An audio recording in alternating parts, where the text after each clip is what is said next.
Hello, friends. Welcome to our channel, History Chronicles. As the storm of revolution continued to sweep across France, a significant transformation was underway. By 1791, the country was on the brink of a historic change, the transition from an absolute monarchy to a constitutional one. This shift was not merely a political adjustment, but a profound reconfiguration of the nation's identity and governance. Imagine Paris in the summer of 1791. The city is a whirlwind of excitement and anxiety. The National Assembly, formed by the delegates of the Third Estate, has been working tirelessly to draft a new constitution that would redefine the relationship between the monarchy and the people. The air is thick with anticipation as the Assembly prepares to present its reforms. At the heart of this transformation is the new Constitution of 1791, a groundbreaking document that aims to establish a constitutional monarchy. This constitution represents a compromise between the revolutionary ideals of popular sovereignty and the desire to maintain some elements of the traditional monarchy. It is a bold attempt to balance the power of the king with the rights of the people. As the details of the constitution are debated and finalized, imagine the tension in the assembly. Members are divided over various issues, from the extent of the king's powers to the role of the newly created legislative assembly. The debates are fierce, reflecting the deep-seated conflicts and differing visions for France's future. The Constitution establishes the King of France as the head of state, but with significantly reduced powers. The king will now be bound by the laws created by the newly formed Legislative Assembly. This marks a dramatic departure from the previous system, where the king wielded almost absolute authority.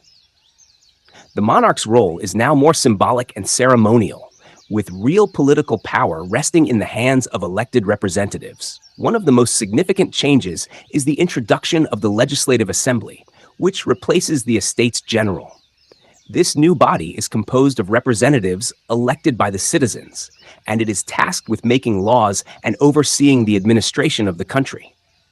The aim is to create a more democratic and representative system of governance, where the people have a direct say in the laws that govern them. However, the transition to a constitutional monarchy is fraught with challenges.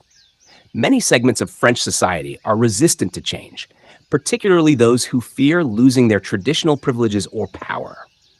The nobility and clergy, who have long enjoyed special status, are uneasy about the new order.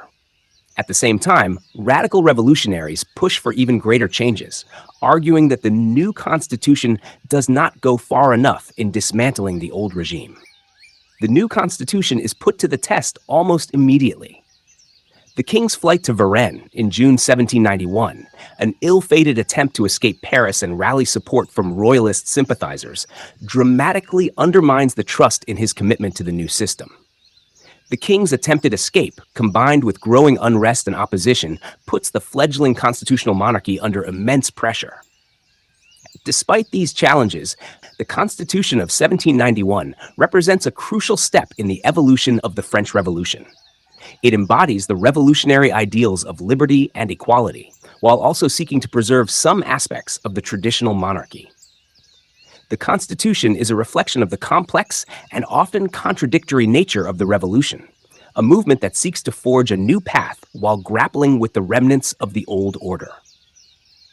In our next episode, we will delve into the dramatic events surrounding King Louis XVI's flight to Varennes. We'll explore the implications of this ill-fated escape attempt and how it further complicated the political landscape of revolutionary France. Thank you for joining us in this episode of History Chronicles.